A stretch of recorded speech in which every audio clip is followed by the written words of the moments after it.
we will start with our discussion on topic 5, yeah. Lecture on topic 5, PID control. So this is the last topic out of 5 topics that we have to cover this control system course. So in this PID control, basically I will cover 2 subtopics. I will start with firstly the introduction, and then I will introduce 5.2 Ziegler-Nichols rules for tuning PID controls, which is one of the many rules out there that are available. But Ziegler-Nichols is the most commonly used one lah. The rules that are used to do the tuning of PID controller. PID controller tuning means that we use this Ziegler-Nichols rules to find the best combination of proportional, integral, and derivative gains for PID controllers, which is the parameters lah, to find the best parameters so that we get a stable stability that required for that particular control system. So basically, what is the PID controller? I hope that you have already watched the videos that I have shared in the Google site, which is the explanation by Brian Douglas about the basic brief introduction about the PID controller, and also some examples he has highlighted about the PID controller. So based on that video, you can further understand the concept related to PID control. But basically, this is what we have in the lecture slide. As you can see here, PID stands for proportional. P is for P. P proportional. Proportional, integral, I is integral. D stands for derivative. Okay. Proportional, integral, derivative controller. Some of the controller, they just only use the PI. Proportional and integral saja. Macam saya punya research dulu, saya buat control untuk solar PV, and then saya consider PI saja. PI controller untuk control the current for the inverter, of the solar PV. Okay, so that was PI. So basically, we can consider PID, but most of the control, industrial control, they use PI, proportional and integral saja. In some situation, if D is needed, then D will be considered. Okay. Kalau tak perlukan D, maksudnya kita zerokan saja dia punya parameter tu. So dia akan jadi PI lah. Okay. So PID stands for proportional, integral, derivative, and it is one of a kind of device used to control different process variable. Different process variable, like what we see in this industry. Most the industry, dia punya daily operation biasanya dia nak kena control something like pressure kan, flow of the fluid. Okay, pressure ni maksudnya mungkin pneumatic tu kan dia ada pressure kan, flow of the fluid, flow of the liquid materials kan, temperature, some of the furnace, for example, we need to control the temperature up to 1000 of degree, right? Then speed control speed in industrial applications. Okay. So this controller, a control loop feedback device, is used to regulate all the process variable, the regulation process lah. Proportional, integral, derivative in terms of sebenarnya dia dalam bentuk circuit lah. Okay. Electronics device lah, electronic device. Dia ada proportional circuit, integral circuit, derivative circuit dalam tu. So what we need to do, what engineers need to do, just to find the best combination of dia punya parameters, so that we can get the desired response of our control system. Okay, so there are a lot of as you can see in the lecture notes, more than half of the industrial controllers in use today are PID. They are basically used to control temperature, pressure, flow rate, and so on and so forth. Okay, most PID controllers are adjusted on site by using several tuning rules. So start from Ziegler-Nichols tu sebenarnya ada lagi tuning rules yang diperkenalkan lah untuk macam prosedur untuk kita dapatkan the best combination of the parameters P, I and D tu. But the most widely used rules is Ziegler-Nichols, ZN. So basically what engineers do is they tune, they fine tune their controllers on site. Dekat situ juga. Maksudnya dia conduct eksperimen and then masa itulah dia dapatkan response and then dapatkan parameters yang bersesuaian untuk dia punya control system tu, then dia buat kat situ je. Bukan benda tu keluar dekat kilang dia dah properly dia punya PID tu dah ni. Sebenarnya based on our requirement lah. Katalah boiler tu kan, boiler dekat industri tu kita perlukan 2000 degree Celsius. That means you as an engineer, you need to conduct the experiment lah to control the valve, for example, to control the valve of temperature of that boiler. So that your desired output, you put the set point at 2000 degrees C, and then you see how the response of the output of your controller. So basically, what PID do is to, if you can see, if we apply one step response, unit step response, let's say reference dia panggil set point. Ada panggil set point, ada panggil reference, ada panggil apa nama, apalah sebagai rujukan sebagai biasanya reference ataupun set point. Set points mean the desired value that we want to achieve Katalah untuk boiler tadi must be 2000 degrees C lah. Bukan, tak semestinya satu is unit set point. So when you test the controller, you put the reference at the input step step satu ni kan unity step and then see the output response so at the output you will see the response. Sometimes it behave like this macam-macam figure dekat sini.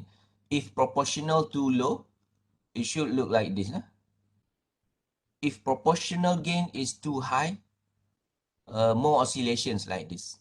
Okay, and then you can if you can have a look at the bottom one ni, integral too high maksudnya integral gain tu terlalu tinggi, dia ada overshoot dia ada overshoot. Kalau ke atas ni panggil overshoot itu asas signal and system Kalau ke bawah tu dia panggil undershoot biasanya overshoot dia akan naik dan dia turun.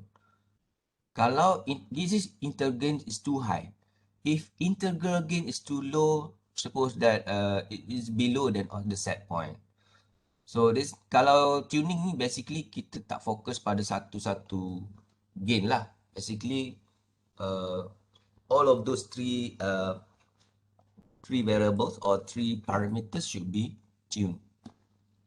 Yang ni pun sama juga if KP ni tengok proportional gain dia daripada 1 ke 11 ke 21 berbeza. Kalau daripada 1 tu dia jadi yang biru ni. And then increase the gain up to 11, dia ada oscillation sikit dia ada oscillation. Dia ada rise time ni. Rise time ni lambat lah untuk yang biru ni kan. So kita nak cepatkan dia punya gain, tapi dia ada oscillation pula. Okay, kita increase lagi proportional gain, dia lagilah rise time dia cepat tapi dia akan ada oscillations.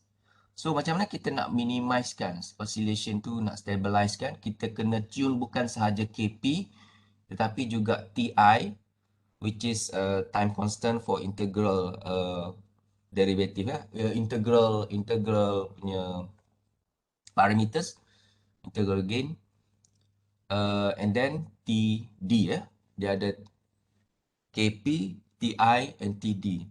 Ada textbook yang gunakan istilah tiga ni, KP, KI, and KD kan. Ada semua guna K macam ni, tapi kita tak guna istilah ni Kita ikut textbook, kita ikut reference book by Ogata tu. Kita gunakan KP untuk proportional gain, TI untuk time constant for integral gain, and then TD, time constant for the derivative. So TI ni 1 over S TD ni S. S is derivative Untuk S operator ni maksudnya derivative operator. Untuk Laplace kan. 1 over S is integral operator. Okay. KP is any number. Biasanya gain any constant lah. Any number. Proportional. Okay. So other than rules that are used by the engineers, some of the controllers, there is no need for the engineers to do the tuning. Yang tu kita panggil online lah, yang online automatic tuning. Okay, but most of the industrial controllers masih lagi menggunakan yang on-site tuning tadilah, based on the experimental, yang mana engineer diperlukan lah. Bila dah masuk era IR4, IoT apa semua ni, lepas ni tak tahu engineer dia tak ada kerja dah. Semua automatic je. Okay. So far masih lagi tu lah. Online automatics ni more advanced lah. So there are other types of PID controller, such as the modified PID, which is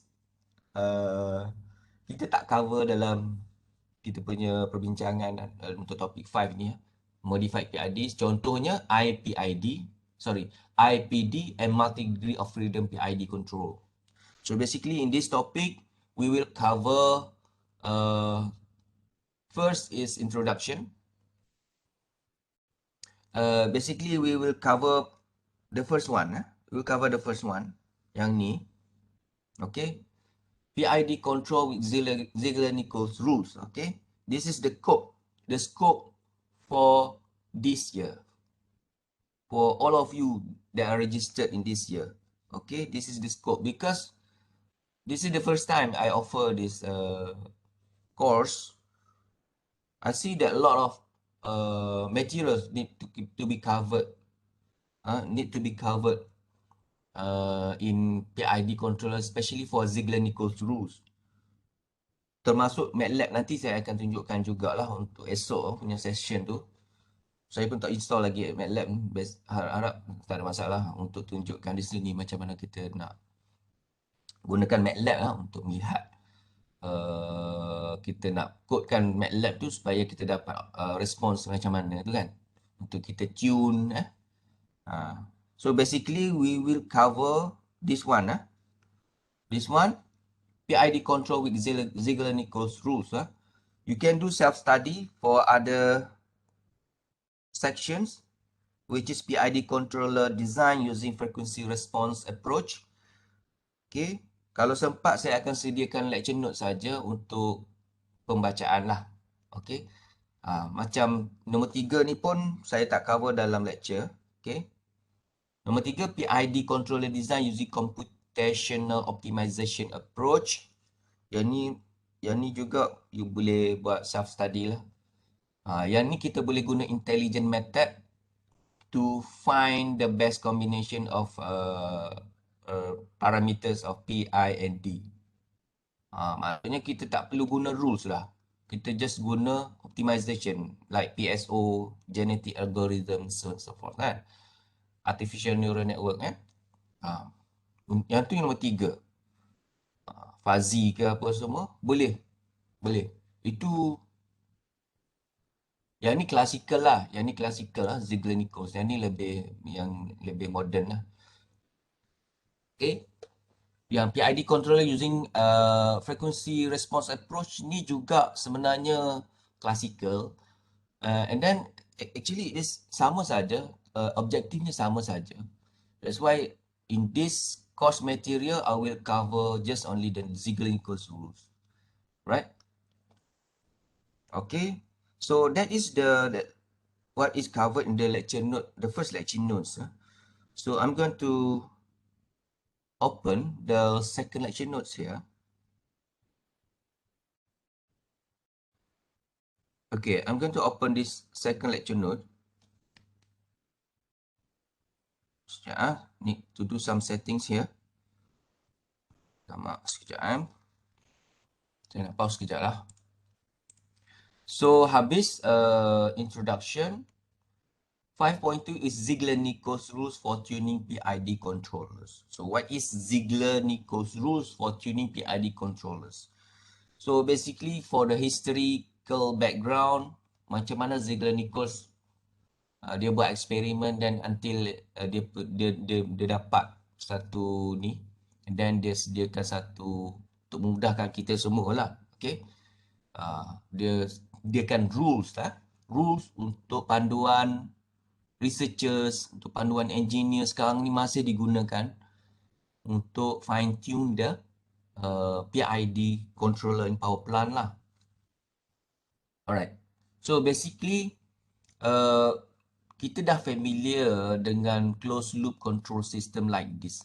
Basically we have plant, any plant lah, boiler plant ke ataupun kereta punya cruise control, any plant lah. So we have plant here that we need to model this plant, and before the input to the plant is the output of the PID controller. So this is the PID controller, okay, which is KP is proportional gain, TI is integral time constant, TD is derivative time constant. So this is the simple example of PID control with tuning to control to process the error that comes from the reference value. Actually, at this input we have reference ataupun set point lah. Set point. Okay, set point ni kita akan compare dengan actual output. Let's say kita letak boiler tadi 2000 degree C, and then actual is at that time is still low to our desired. Let's say we have 2000 degree C as set point for the boiler. Then at the output now we have 1800 degree C. Okay. So feedback ni akan hantar ke sana untuk comparekan. Maksudnya perlu lagi 200 kan. Perlu lagi 200 untuk menaikkan suhu tersebut. Jadi 200 itulah yang dipanggil error lah. Error. Biasanya kita guna simbol E lah. Error selepas ni. So error ni lah akan diproses oleh PID. PID akan proses error untuk minimizekan error of the reference. Okay. Kita ada set point. Kita ada set point. Okay. Actualnya, kita kalau boleh kita nak dia naik tu, dia terus follow the set point. Dia naik je terus follow set point. Itu yang terbaik lah.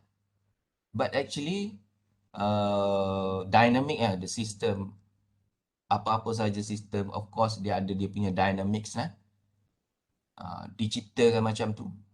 Tak ada yang okay. So mana tadi? Error ni lah akan diproses oleh PID. So in order for us to fine tune to process the error to the appropriate kita panggil dia punya kita desired, katalah kita set overshoot tu kita nak dalam maximum overshoot is just 20%, maksudnya kan. So kita kena tune lah KP, TI dengan TDS ni, TD kita kena tune so that we can process the error, so that the response at the output itu kita dapat yang 20% tadi. Okay. So PID controller simbol dia GCS, kita simbolkan dia sebagai GCS. And some of the plant, it is easy to get the mathematical model of the plant. Ada plant kita boleh dapat senang aja, kita nak derivekan dia punya mathematical model. Ada plants very difficult, very complicated. So for the simple plant, biasanya kita boleh gunakan root locus apa semua tu kan. And then daripada root locus tu pun kita boleh determine KP, TI and TD lah. Tapi ada plan yang quite difficult lah. Kalau plan yang senang ni, yang kita boleh dapatkan dia punya mathematical model, basically kita just boleh guna komputer saja. Computer software kita boleh gunakan untuk dapatkan KP, TI and TD. But some of the plant very complicated to be modeled. So for that complicated model of the plant, what we do is to use the experimental approach. Bila kita gunakan experimental approach ni, maksudnya di sini dah ada keperluan untuk kita menggunakan ZN, Ziegler-Nichols method or Ziegler-Nichols rules to fine tune the controller. So what is the controller tuning? Controller tuning ni ada dalam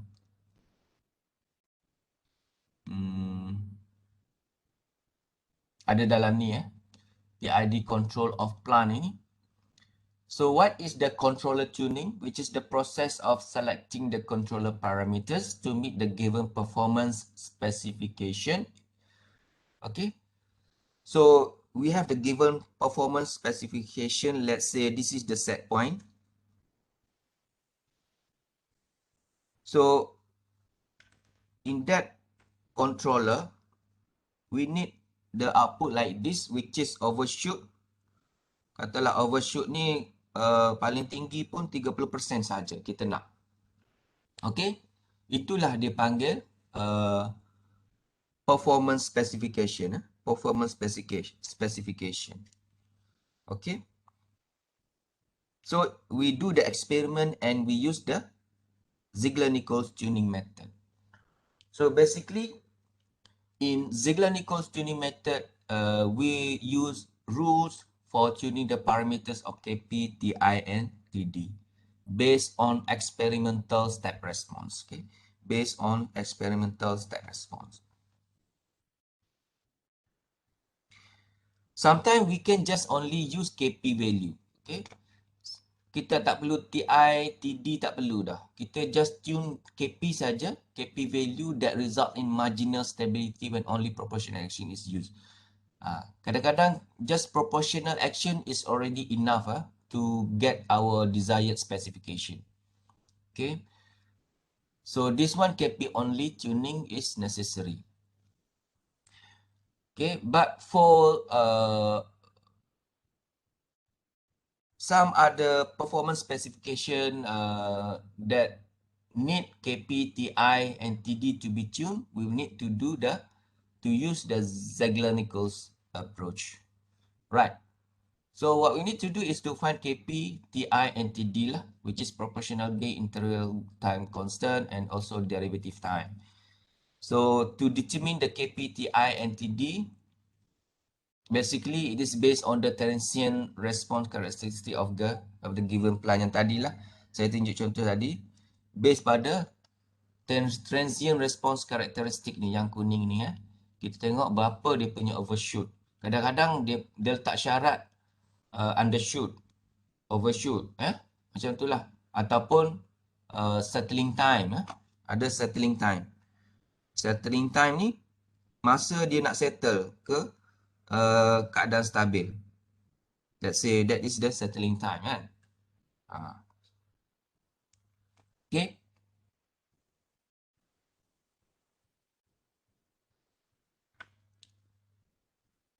Okay, so yang ni pun sama macam tadi juga. Some plants cannot be easily presented by mathematical model.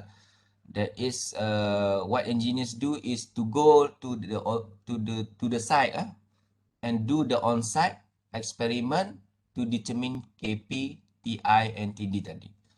So there are two methods of Ziegler-Nichols, which is senang saja. Pertama adalah first method.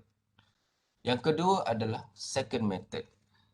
Ada ketika-tikanya kita perlukan the first method. Ada masa-masa kita perlukan second method. Depends on the mathematical model that we have. Depends on the mathematical model that we have for the control system. Most of the complicated control system that have the transfer function of first order derivative, 1 over 1 plus st, for example, kalau ada dalam bentuk ni kita perlukan second method lah. Okay. Kalau ada dalam transfer function tu ada first order macam ni, kita perlukan second method. So first let us examine what is the first method. What is the first method to tune the PID controller introduced by Ziegler-Nichols? Okay, the first method is actually we obtain experimentally the response of the plant to a unique step input. So basically what we do is we apply unique step input. Let's say this is the plant kan. This is the plant. We have the model of the plant. Okay, kita apply unit step input and then we observe at the output, which is the response. Output is response. This is unit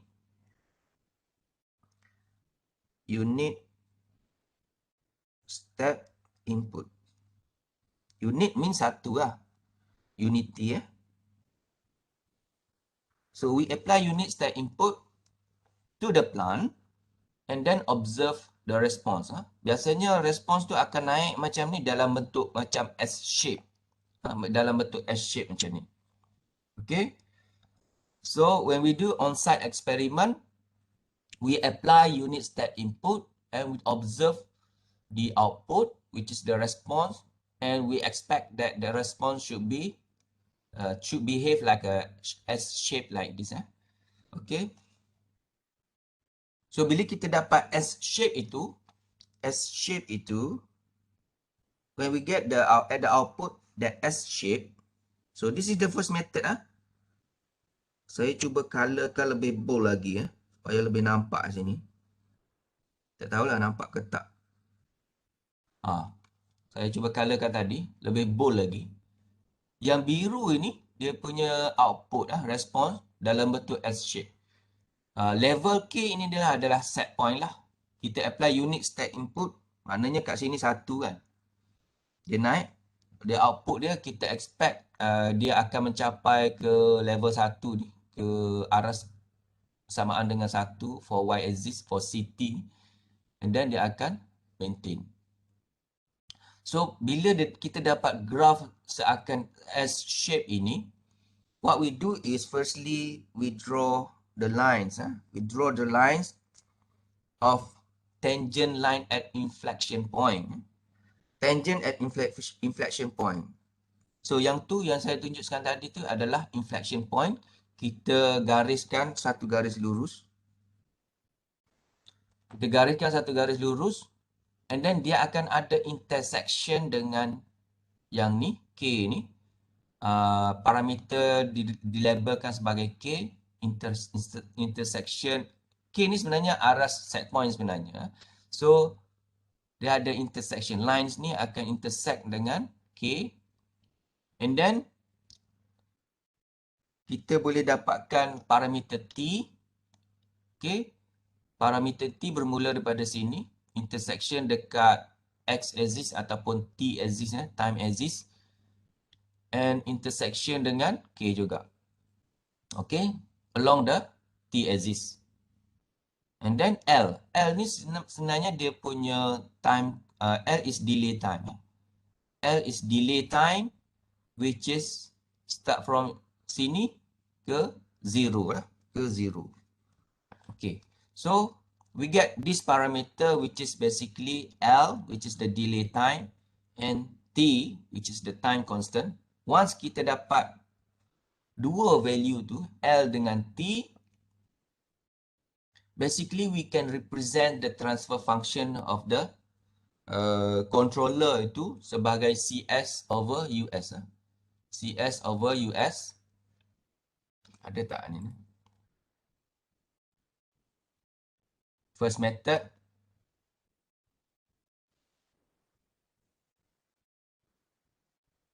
Basically kita akan dapat, ini general representation lah of the transfer function, which is the first order system with transport lag ni. Transport lag yang ni, E power of negative LS. Right? So, and then once we get L dengan T ni senang saja lepas tu. Once we get the value, let's say L is 4, T adalah 0.2, contohnya kan. So, kita just ganti saja ni. Ganti saja values tu dalam formula. Inilah Pakcik Ziegler-Nichols buat dulu. Dia nak keluarkan formula ni lah untuk kita. Untuk semua engineer sekarang ni. Dia nak keluarkan formula ni lah. Dia buat eksperimen. And then bila dia bagi formula ni, kita follow this formula. Then kita akan dapat kita punya tu lah. Okay, desired response lah. According to the specification. So, depends on the type of the controller. Let's say, if I want to tune the PI controller. Okay, contohnya dalam research saya yang lepas kan, dalam PhD.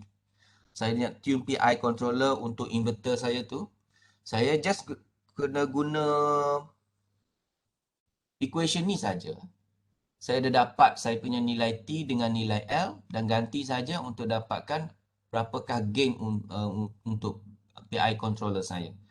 Okay, KP, TI and TD ni saya dapat determine based on the formula ni lah. Okay, so guna formula ni saja, sama ada proportional only controller ataupun proportional integral controller ataupun proportional integral derivative. Okay, PD controller tak ada. Biasanya P ataupun PI ataupun PID lah. So yang ni PID paling complicated one lah.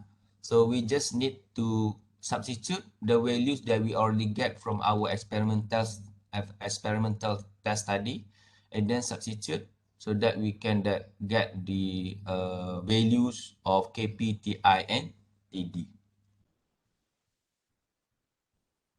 Okay, so it depends lah sama ada kita nak determine untuk P ataupun PI ataupun sejenis PID controller. Alright, so for the transfer function of the PID controller, transfer function of the daripada table tadi, so basically daripada table tadi kita boleh just substitute saja. Let's say GS ini adalah PID, transfer function for the PID controller, which is this formula lah. Basically we use this formula lah for the PID controller. Kita just substitute saja, then until we get this sort of transfer function of the output. Kat atas tu output, numerator adalah dia punya output, denominator adalah dia punya input kan. So characteristic equation adalah yang bawah ni, which is S equals to 0. And then numerator zeros, dia punya poles adalah kosong. Poles adalah kosong, which is the characteristic equation yang bawah ni. So dia punya pole adalah kosong. Dan dia punya zeros adalah negative 1 over L. We have two zeros because it is square here. So we have two zeros and one pole.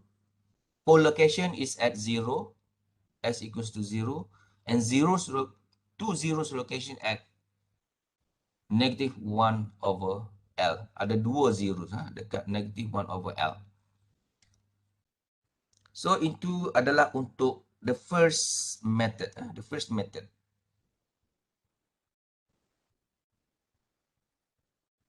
Okay, the first method senang saja, dapatkan S shape ni, bagi unit step response, dapatkan S shape, and then daripada graph S shape itu dapatkan L dengan T, and then use the table here.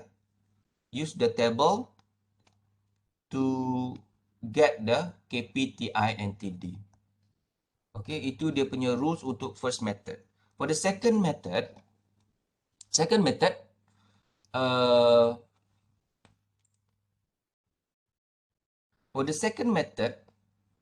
let's have a look at this control system power plant. Control system plant here. We have the plant, output CT, input RT, and UT is the output of proportional gain. Output of the proportional gain, which is the input of the plant. Okay. For this second method, basically what we do is we have P, I, and D, right? Based on this formula. Based on this formula, this is the formula for PID, okay? So, if we set TI ini sama dengan infinity, maksudnya this term becomes 0. Okay?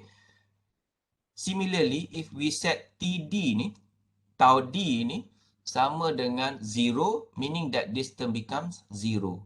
So, yang tinggal hanyalah KP sahaja untuk controller ni.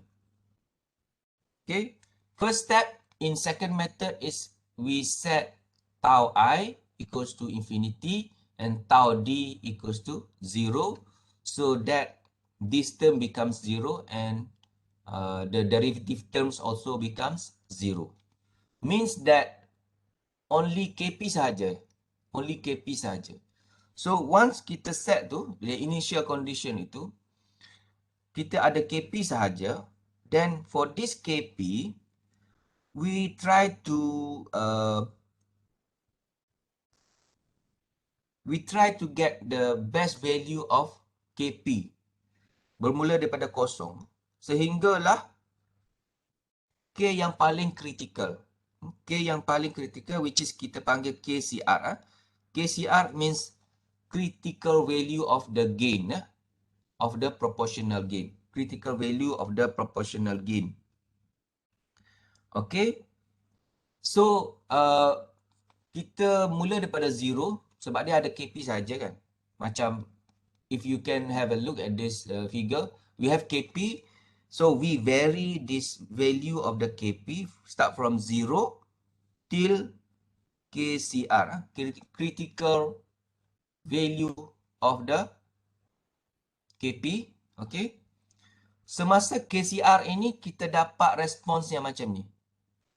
Kita dapat respons that exhibit the sustained oscillation. This is what we call a sustained oscillation. Maksudnya dia dapat macam pure sine lah. Periodical signal ni, kita dapat yang bentuk yang dia punya T pun sama. Dia punya T pun sama, dia punya amplitude pun sama. Okay. Dia bukan oscillation yang macam tu dia bukan oscillation yang macam tu. Bukan Dia yang ni kita panggil sustained oscillations. Bila kita dah dapat sustained oscillation, masa itulah kita boleh determine dia punya PCR. Kita boleh determine dia punya parameter, another parameter which is PCR. So ada dua parameter kat sini. Satu KCR, yang kedua PCR. Okay, dua parameter. Okay, which is KCR ni kita panggil sebagai critical gain. PCR adalah critical period. Critical period. Untuk time ni masa peak to peak ni, kita buat measurement. Ini adalah critical period. Kita labelkan dia sebagai PCR. KCR ni yang tadilah kita vary the value of K tu daripada kosong sehinggalah kita dapat berapa value. Katalah 18 ke. Okey, 18 tu adalah KCR. Sehinggalah kita dapat sustained oscillation like this for the output response lah. For the output response CT. Then, once we get the parameters of KCR and PCR, then we can use the rules provided by ZN, Ziegler-Nichols ni. Pakcik Ziegler-Nichols ni sungguh baik, sungguh kan. Dia dah buat banyak benda dan dia bagi formula ni je. Kat engineer sekarang ni. What engineers do is just to use this formula. Let's say, like the previous line, like the previous one, when I want to find the gains, controller gain, PI controller gains, KP, TI and TD. Sorry. Kalau PI ni tak ada TD lah. Zero. So, parameter untuk TD tak ada. Untuk PI controller, kita just guna dua formula ni. Okay, gantikan saja KCR dengan PCR tu, dapatlah value untuk KP dengan TI saya. Okay. Proportional and integral. Proportional, integral and derivative. So, D sama dengan kosong lah sebab PI controller kan. Okay. Oops. So, itulah kaedah untuk second method. So, once we get the values of KP, TI and TD ini, similarly what we can do for the transfer function of the PI controller, PID or whatsoever controller that we have based on this formula. So, this is PID. We substitute KP, TI and TD as TD here. Then we get this final transfer function of the second order. This is, second method. Second method punya transfer function. Okay. 0.075 KCR PCR. Yang dalam kurungan ini adalah we can determine the zeros of this transfer function, which is 2 zeros at -4 over PCR. And similar to the first method, only single atau only one pole at 0. Satu pole dekat 0, dua pole, kita gambar dia sebagai pangkah kan. Satu pole dekat 0, dua zeros dekat -4. Let's say this is -4, ada dua zero. Dua bulat kat sini. Dua zero dekat -4 over PCR. Okay, macam tu.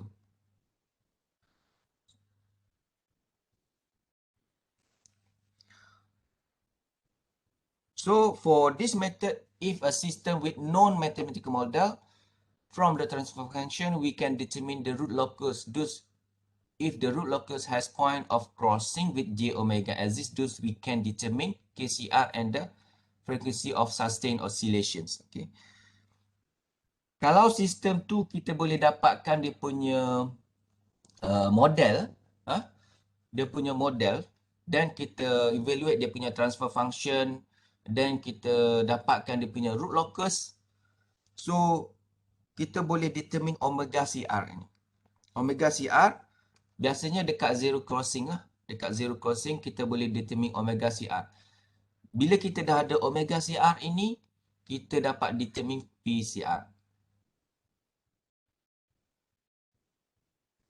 Ini kaedah kalau ada mathematical model. Kalau tak ada mathematical model tadi, kita just guna the second method yang ni lah, kaedah second method lah. Kalau ada mathematical model, we can just use the analytical approach based on the calculation and then based on the computer saja. Then kita akan dapat determine juga dia punya KCR and PCR tadi. Alright. So, itulah untuk explanation berkenaan dengan Ziegler-Nichols. Nanti saya akan pergi ke satu example. Ada satu lagi lecture notes. Satu lagi example ini. Dia dah tak ada masa sejam saja. Ini akan cover in tomorrow's session. Which is more on numerical based example lah. Yang ni lebih pada numerical example, lagi senang nak faham lah. Okay. So yang tu saya akan cover esok lah. So up to this time saya akan finish saya punya discussion. Yang ni material untuk cover esok punya ni lah. Kita ada lagi 2 jam. Mungkin saya akan demonstrate sikit lah menggunakan MATLAB. Saya pun tak prepare lagi. Nanti saya tengok macam mana.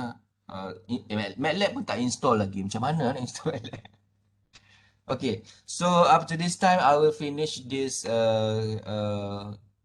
lecture. Until we meet again tomorrow. Okay. We'll meet again tomorrow. Then I will share the materials lah untuk yang hari ni. Okay. Itu saja. Assalamualaikum dan salam sejahtera. Stop.